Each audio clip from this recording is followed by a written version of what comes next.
Welcome to Monkey See, Monkey Review. where this week we're still going to be covering the What If series, Episode 2. What if T'Challa became Star-Lord?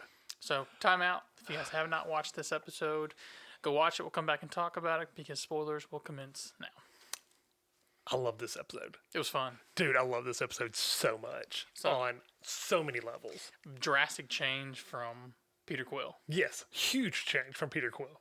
I'm just like, dude, what the what? Yeah. It really drives home the old saying, one man's worth can Yes. change the world.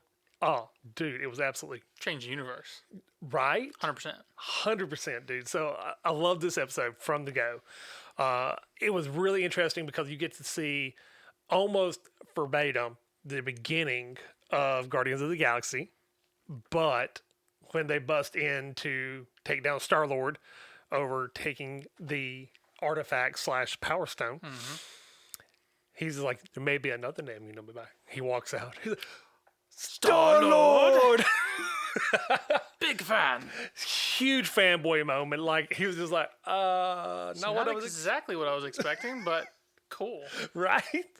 Oh, goodness. So that was awesome. I also love the fact that they brought him on to be part of the crew. Yep.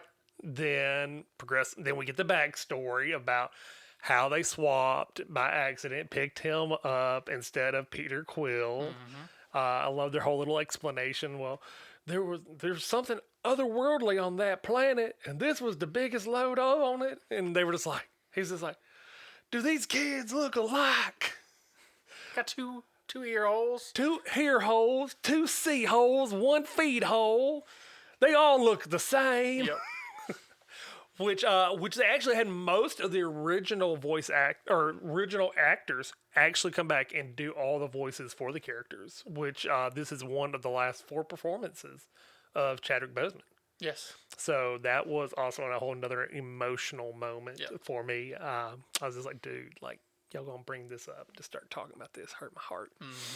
But so what was your thoughts, man? I mean, we're just barely into the episode. Oh, it was great. I loved it. It was enjoyable through the whole Yeah. thing. I mean, they really expanded Yeah, the whole Star-Lord lore Yeah. in this. So I enjoyed it. yeah. I thought it was really just a great take on something that's already been established, which is exactly what What If is. It's already established, but giving it a new spin. Yep. And I thought this one, I really enjoyed the first episode with Peggy Carter, but this one was just hit different. Like, It was better because I think he had just more depth to it Yeah. as far as characters and stuff. And those characters that they've built over a long time. Right. As with the first episode with Peggy Carter, you have her and some of the other side characters Yeah. that were pretty much one movie. You know, pretty much one off if you didn't watch the Peggy Carter series, Captain Carter. yeah. So, Yeah. I also figure another thing I think too is with the first one with Peggy Carter, it was chop this scene, this little thing going on, then we jump ahead and do another. and it was very mirrored this one? to the original Captain America Yes. movie, too. This was pretty much a whole new story. This is a whole new story, Yeah. which I absolutely thought was brilliant. But going on with the story is we get the backstory that he actually went past the dome. The Yondu actually had some of his Ravagers pick him up instead of Yondu himself going. And that is where the big change takes place. And just the change that took place because of that was unreal. So going forward, we find out that they are getting the Power Stone not to sell, but to revive a dying star Yep. of a species, which are actually a species of cat people. So he's still got that whole Black Panther feline tie-in from the comic books from I think 1975. So we got that whole nod out, so which is fantastic. Moving forward, we go to this little bar scene, which is the same snow planet we saw in Guardians 2, but instead of being in the slums and the kind of the scuzzy bars, like they're in the high-end, society. Yep. Where we meet Drax. Drax. Is there. His family's still alive. Yes. Star-Lord Yeah. saved the day. And then also Thanos. Thanos and Nebula. Yep, Like, Nebula. so we meet so many people in just this one area. Thanos is no longer known as the Mad Titan. And because T'Challa has changed his mind, told him his plan was basically genocide. Yeah. But He just had a know- normal, civilized conversation with him, was able to reason with him and get him to understand. I still think it would work though because it's random. Yeah. It's random. Come on, man. Come on, dude. Captain Genocide. Right. But we get a whole bunch of different stories right there from the gentleman they just picked up who was working for Ronan. And he just like gives him tell me about the time y'all did this, and like just great. He's fanboying. Oh, fanboying. Fanboying like a boss. Hardcore. Yep. Straight 100. Like, dude, this would be absolutely me if I got to sit down with practically any of the MCU characters. Yeah, 100%. So, it was like, That was fun though. It was just a fun it was. episode. Nebula shows up and she's like, "So, I've got a little plan to steal something. The Which embers will of also help save a lot of worlds. Right? millions of worlds, if not more." So, And then we find out that the Collector is this big bad now. Yeah, he so- is the big crime lord now. Yeah, Yeah, so- took over for right. Thanos. Hey, so Thanos goes. Well, I'm not gonna say good, but I'm not gonna say he went. He's nowhere near where he was at. At this point, I think he's good. I think he's full on to the Ravengers. Yeah, You know, he's 'cause they definitely all pulling went for him. straight. Yeah. Yeah. Yeah. So dude, I loved it. So, anyways, so we find out that the Collector has gone and filled the power vacuum that Thanos left, and even taken on the Black Guard. Yes, the Black Guard as his personal guard. Yeah, those are his 4 people now. Yep. The no longer the children of Thanos. I guess they're the children of the Collector now. Yep. But anyways, so the story is Nebula's like, I want to do this heist called the Embers of Genesis, and we'll use this to revive all these millions and millions of worlds from on the brink of destruction going forward. And they're just like, okay, they get in there. They have this whole plan where the Ravagers are going to distract him on nowhere so they can get past the security guard, which, she wasn't playing. She just showed up and just one hit took out everybody, including Thanos in that moment. Yep. So that was impressive. I was just like, Yeah. The Black Guard don't play around. no, they're all out, dude. It was beautiful. Yep. We find T'Challa has slipped in and he is going through the collection of the Collector. We got another moment with Howard the Duck, which was awesome. fun. Yep. Yeah. Hey, but he stopped on the way to, get a drink. Happy hour, man. Which was the same droid serving drinks as the Collector's brother, the Game Master. The Game Master. Yeah, that's his brother. So he had that robot that was serving drinks in Ragnarok. This is the same robot serving drinks for now Howard the Duck. So T'Challa goes running through trying to find the amber, the seeds of what was it? The remnants of Genesis or something like that. It's something along those lines. Yeah. It was a very. So he's going through trying to find it. It finds a Wakandan space shuttle with a message saying from King T'Chaka, who is still alive, Yep. saying that he is looking for his son. And they have become space explorers Yes. to find his son. And we find out that Yondu lied to him Yep. and told him that He had gone back to Earth to help him find Wakanda, and they're all dead. and Wakanda was destroyed. Yep. But we find out again, like there's so many layers of running themes going on underneath.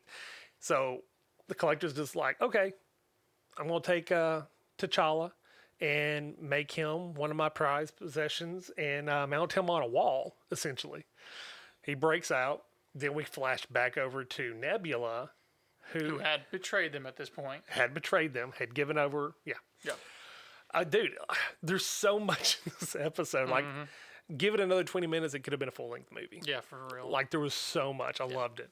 So Nebula's like betrayed them. Well, then she turns on the Black Order.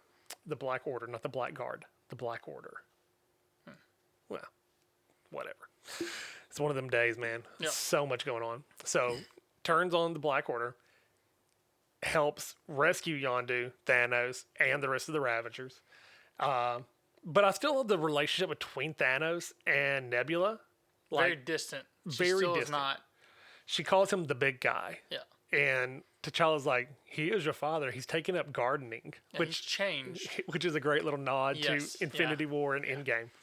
And she's just like, he's lucky I call him the big guy. But They make amends towards this to work together and to help get off nowhere. So they find the Embers of Genesis, I believe is what it was called. But T'Challa is fighting Ebony Maw, and that was fun. He was about to get his tail handed to him, and then the little, I can't remember her name, but the little pink slave girl, she steps in and takes him out. So I liked what you said about not putting people in cages. Yeah, Yeah. yeah. So that was a great little moment. I love her character. Like, I really wish we could have gotten more from her. She may show up later. I mean, I'd be okay with that. I'd be okay with the series. But what did you think about the collector's, collection and him controlling everything? Dude, I mean, all the nod outs to all his weapons he has in that one box. in that one box, we saw Captain America's shield. We saw Thor's hammer. Yep. We saw the dagger from the Dark Elves. And there were several other things there that I had not had time to go and actually figure out. And then he breaks out Hela's helm, the big spiky antlered looking badness it is. Yep. And he's like, I picked this up on around Asgard. So it's just like, dude, he has gone through and laid waste to everybody. Yeah. He is the man at this point. Yeah, dude. So I'm impressed. I'm sitting here going, okay, he definitely could feel he could definitely feel the vacuum for Thanos. So very cool. So which then goes into this huge fight between him and T'Challa. Then Yondu shows up, but he's using this little arm bracelet to control everything. Yep. And Yondu pulls a little fast one on him, slips it off, doesn't even notice it until he goes to hit it. And then all of a sudden, he gets his tail handed to him real quick. But they don't really beat him. They just lock him in his own cage. And then give his bracelet to To the little pink slave girl. Yeah. And then she handles it from lets there. everybody out. Uh-huh. And at the end, he says karma. Okay. Oh, yeah. That sucks. Yeah. So It was great. I absolutely loved this episode. They get the seeds of Amber, or the Embers of Genesis, and pretty much grow a little forest all over nowhere, and then take off, save the day. Then we get the last scene is Peter Quill mopping the floor at the Dairy Queen, and then you hear the door ring and somebody walks in. He's like, sorry, man, we're closed. And then we have Kurt Russell reprise the role of Ego, the living planet. It says, you ain't got time for your dear old dad? Boom. Episode ends. with the Watcher saying the world may end, but that's a story for a different day. Yes. Fantastic. So, love this episode. And then we get the end credit scene of, to our hero, our inspiration, miss you forever, something along those lines. Chadwick. And it was just, it hit different, dude. This one hit different, knowing this is one of his last performances. It's gonna be interesting just going into Black Panther 2. Yes. There's just gonna be just such a void there. You have certain actors that just hit the mark on their roles, Absolutely. and like Heath Ledger in the Joker, Yes. and you have him playing Black Panther. Yeah. I mean, it's just beautiful. Yeah. And then it's hard to ever see- replace that or see Right. somebody else take on the mantle of Right. that. Not saying that they won't do that at some point. Right. They probably will, but But it's going to be a very difficult transition. I really feel like this is going to be one of those Christopher Reeves moments where the generation that grew up seeing him as Superman is now never going to be able to move past seeing anybody else as Superman. yeah. Even though we've got great actors who's portrayed him and done great jobs, even looked more the part than he did. But because he was that first really iconic superhero for Superman, same thing goes for Chadwick Boseman. Yeah. He created that. He took on the full embodiment of what people saw as Black Panther. Yeah. Which I enjoyed through this episode, the sound engineering for it, that the little melodies for the different people fighting changed to more of their Yes. song and Yes. story and background. I thought was really cool Yeah. So how they did that. yeah, when he starts to fight the Collector, you hear the drums from the Wakanda. Well, every time he'd did anything revolving around Wakanda too. Yeah. Got to the ship, his necklace, and everything. You know, it was all very cool. Yeah, it was very. It was such a good episode, man. I love this episode. If every episode could be like this, man, dude, I would lose my ever loving nerdy mind. Yeah, it's good. It was great. I absolutely loved it. So, dude, I could sit here really and just fanboy on it for like another hour. What'd you think? Like, give me your thoughts, your favorite moments. My favorite moments, Howard the Duck. That was just fun. And then Seth Green came back and actually reprised his voice for it. Yeah. that was fun. And then just the Wakanda ties and everything at the end. Like the last scene, you know, where Yondu's trying to explain to his dad how he ended up on his ship. And then, you know, he's just like, I was lost. He found me. Yeah. And then he upraised me. Yeah. You know? So he showed me the universe. Yeah. And then we actually have that one. So we get this little scene right there he's talking about. And like one of the Wakandan guards, the Dora Milaje, is sitting there talking to Thanos, and she's just like, "No, this sounds an awful lot like Genesis." Or Isn't genocide. that the general too? If I think so. correctly, Yeah, that's the general, right? Yes. Because she reprised her voice yes, she did. as well in that. Yeah, that sounds like genocide. Yeah, You know, and then Nebula right there, Dad. but Thanos is like, "No, because it's all random." Yeah. It's like, oh my It was goodness. just fun. Like I said, they ended it very well. Yes. Through the whole thing, it was interesting, and it shows you what this series could be. Yes, the full potential of Yeah. what a what if series done right could look like. I mean, they covered a lot Yes, within 27 minutes. yes. Dude, Yeah. it's So I enjoyed it. I'd probably Loved give it a 4.5. I'd go a 4.8, dude, just because it hit all those emotional feels for me. Yeah, it Like was it good. made me feel good. A little sad at the end, going through the remembering, you know, the It made me watch Black Panther again. It After I did, watched that one, right. I was like, I gotta watch Black Panther now. You know, it's right. gotta do it. So it's funny because that's one of my son's favorite movies. Like he'll want to watch the Black Cat. The Black Cat. Black That's Cat. awesome. Black Cat. He's like, Black Kitty. It's like, okay, buddy, come on, we'll watch a Black Panther. He was 4 when he was saying that, people, so don't get offended. But he loves it. He actually asked to watch all the What Ifs today. So he's just like, those. I was like, the What Ifs? Yes, the captain. And yeah, I was like, okay, Nice. yeah, we can do this. So yeah, for me, 4.8. Loved it. It hit all the emotional things I needed. It really, you know, dude, I'll take it back. I'll go to a 5 because I just don't think it could have been any better. Like it really just It was hit everything. longer? Well, yeah, I know. That's always the story when it comes to these, you know, short episodes. It's like I need another 20 minutes of this. I want to see him actually sit down with Thanos and have that conversation.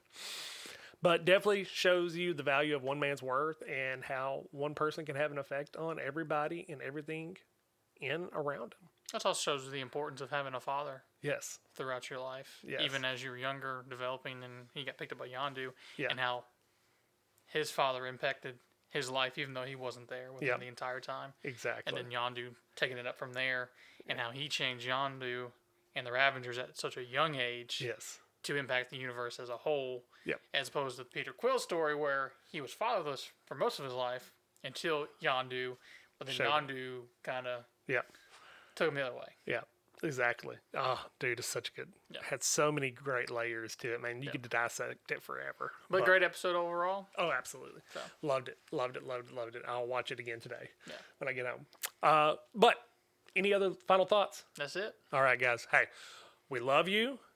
Do us a favor. Hit like. Subscribe. Leave a comment. We are really working on trying to get into a good rhythm of going in and checking all the comments so we can have conversations. Yep. But we love you. We'll see y'all next time. Bye, guys.